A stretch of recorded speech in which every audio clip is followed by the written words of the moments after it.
ठाकुर जी को कि सब ब्रजवासी इतनो दूध घी दही दूध आदि सब निकालें, पर इन सबन को अपने घर में रखवे को अधिकार नहीं है। क्यों?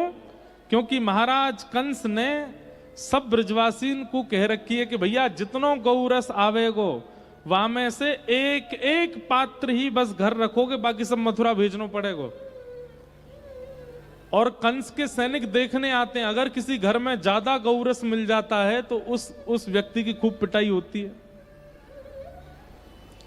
इस भय से सारे ब्रजवासी अपने घर में दूध घी दही मक्खन जितना भी निकालते हैं सब मथुरा दे आते हैं। ठाकुर जी को जब ये बात पता चली, ठाकुर जी बोले हम गैया रखें, गैया की सेवा करें, और ये कंस के यहां काई को देना पड़े? ठाकुर जी बोले अभी मैं 3 वर्ष को 3.5 वर्ष को मेरी बात कोई समझेगा नहीं, दूसरे तरीका ते सबरे गौरस ब्रज में रोकने पड़ेंगे। और ठाकुर जी ने चोरी करनी प्रारंभ कर दी।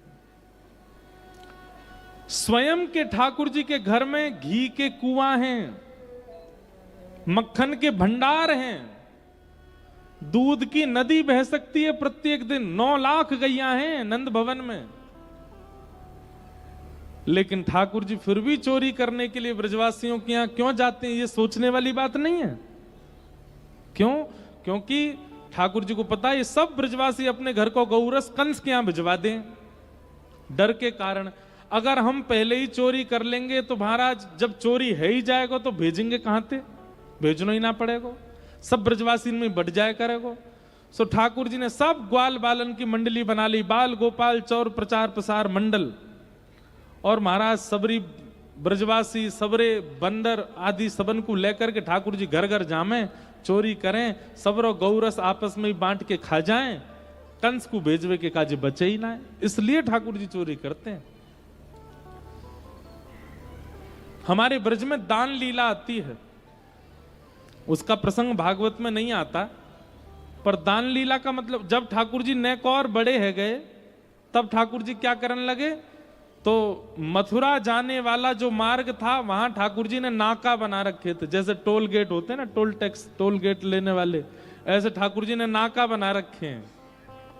और नाकान पे क्या करें, मधुमंगल श्रीदामा खड़े रहते हैं, जितनी गोपियां निकलती हैं सबसे कहते हैं सुनो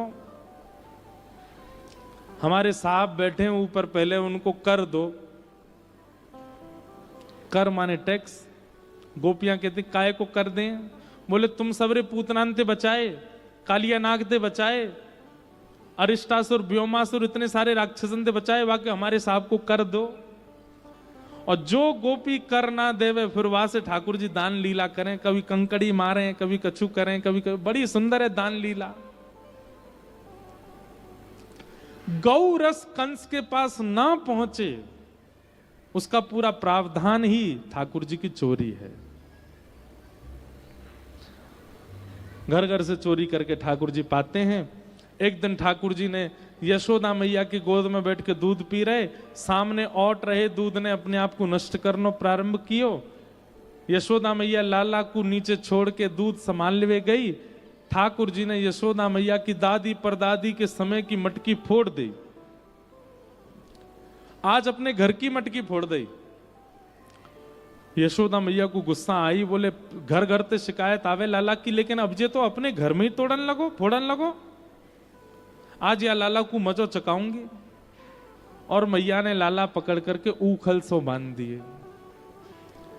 ऊखल से बांध के मैया चली गई। ठाकुर जी ने 2 वृक्षों का स्पर्श किया, दोनों टूट करके गिर गए। नल कुंवर मणिग्रीव प्रकट हुए, दोनों ने भगवान की स्तुति गाई और स्तुति गा करके भगवान ने उनको मुक्त कर दिया।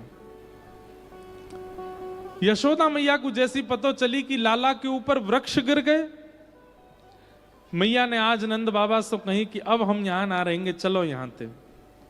और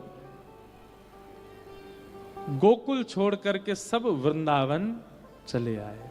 बोलो वृंदावन धाम की जय। वृंदावन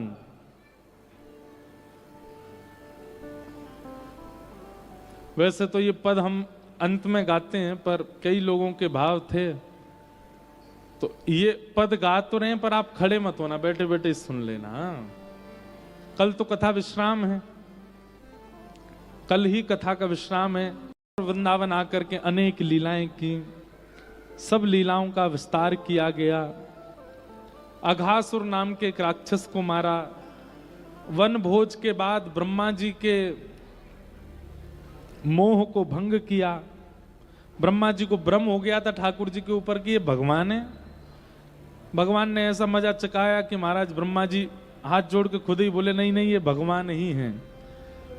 सत्यम विधातुम निजभृत्य भाषितम व्याप्तिम च भूतेष्वखिलेषु चात्मनः। आदि आदि स्तुतियां ठाकुर जी की होने लगी। नौ विद्यते प्रभुपुषे टडिदंबराय गुंजावतम स परिपिच्छल सन्मुखाय वन्यस्त्रजे कवलवेत्र विशाल वेणु लक्ष्मश्रिय मृदुपदे पशुपांक जाय। ब्रह्मा जी ने स्तुति गाई। कालिया नाग आकर के यमुना जी में रहने लगा। भगवान ने एक दिन कृपा करके उसको भी वहां से निकाल दिया। वेणु गीत का सुंदर प्रसंग आता है। तत्पश्चात भगवान की गोवर्धन लीला। ठाकुर जी गौ चारण करके आज लौटे। सब ब्रजवासी 56 भोग बना रहे थे। ठाकुर जी ने सबसे जाके पूछी भैया जे कौन के काजे बननो है। सबन ने कही लाला हम सबको इष्ट है इंद्र, वह इंद्र के काजे हम 56 भोग बना रहे हैं। ठाकुर जी बोले इंद्र को 56 भोग लगावे तो कहा होवे गो। ब्रजवासी सब बोले लाला इंद्र प्रसन्न है कि अतिवृष्टि अनावृष्टि ओलावृष्टि ना करेगो। देखिए अब यहां भक्ति में दोष क्या है। आप देवता को एक प्रकार की रिश्वत दे रहे हो 56 भोग बना के। क्या हे कांगड़ा वाली मैया, हे चिंतपूर्णी मैया, मेरे घर पे ऐसा हो गया तो हम सोने का छत्र चढ़ाएंगे। रिश्वत दे रहे हो आप।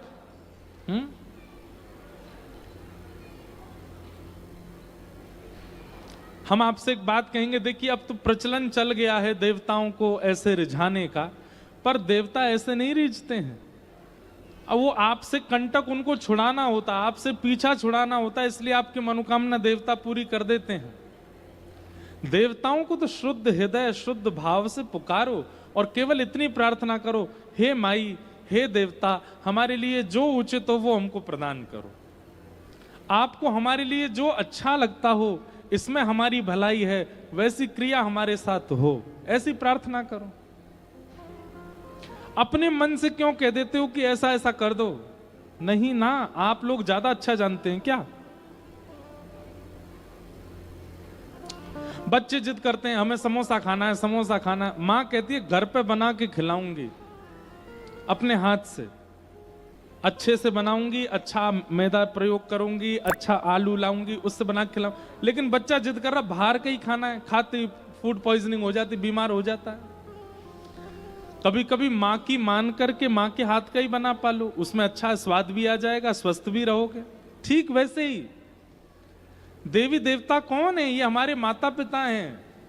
अपनी इच्छा प्रकट मत करो उनके आगे, उनकी इच्छा हे जो भी आपके इष्ट हैं। कल हम भी अपनी कुल देवी के दर्शन करने गए, प्रणाम करके आए मां को और यही कह के आए हे मैया हमारी कुल देवी हो आप, बस कृपा करना। कन्हैया ते ऐसी प्रीति हमारी बनी रहे, कन्हैया ते ऐसो ही हमारो प्रेम बनो रहे। श्याम सुंदर हमसे कभी दूर ना हो, हम श्याम सुंदर ते कभी दूर ना हो। ऐसी कोई क्रिया, ऐसी कोई घटना, ऐसी कोई दक्षिणा, ऐसे कोई रुपया पैसा जीवन में आवे ही ना, ऐसा कोई व्यक्ति जीवन में ना आवे जिसकी वजह से श्याम सुंदर दूर हो जाए। बाकी चाहे जो हो जाए सब मंजूर है, पर वो दूर ना हो।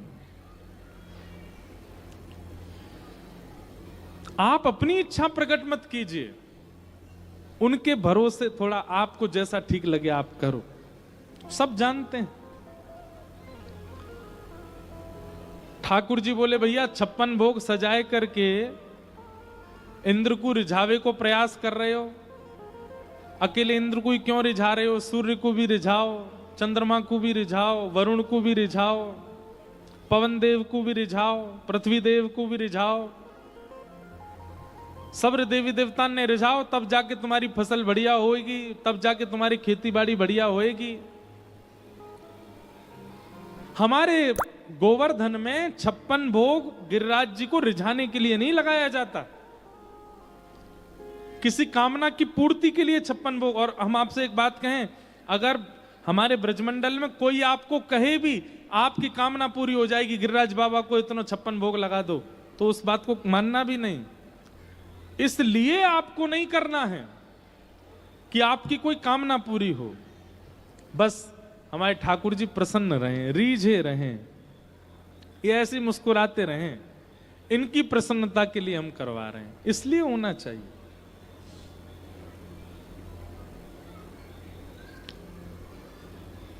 आप हमारे जन्मदिन पर वृंदावन आए और वृंदावन महाराज खूब सुंदर धोती लेके आए, बगलबंदी के कपड़े लेके आए, बढ़िया जो है मिष्ठान लेकर के आए और इतनी सारी सामग्री लेकर के आए और आकर के मुझे भेंट करने लगे।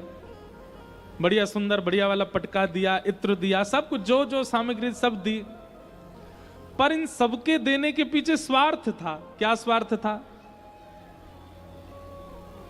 महाराज जी उस डेट में आप वहां कथा कर रहे हो, वहां की कथा हटा के हमारी कर दो, इसीलिए हम ये सब कर रहे थे। ये तो स्वार्थ हो गया। आप स्वार्थ से प्रीति कर रहे हो, हमको कितना कष्ट होगा। आपका जो भी सामग्री देने के पीछे भाव था वो प्रेम नहीं था, वो स्वार्थ था। ऐसे ठाकुर जी के सन्मुख आप कोई वस्तु प्रस्तुत करते हैं और स्वार्थ से करते हैं, कितनी पीड़ा होती होगी उनको। स्वार्थ से नहीं, प्रेम से। ठाकुर जी को यह स्वार्थ भाव हटाना था ब्रजवासियों के चित्त से। भगवान ने कही, भैया देखो, इंद्र की पूजा मत करो, या बार 56 भोग गिरिराज बाबा को धराओ,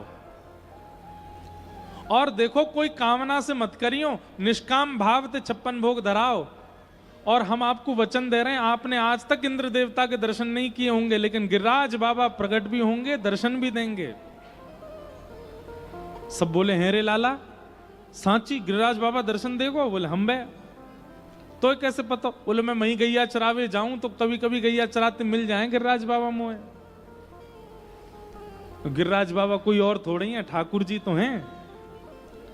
केवल ब्रजवासियों के चित्त में निष्काम भावना प्रकट हो, कोई कामना से भक्ति ना, इसके लिए ठाकुर जी ने गोवर्धन पूजा करवाई।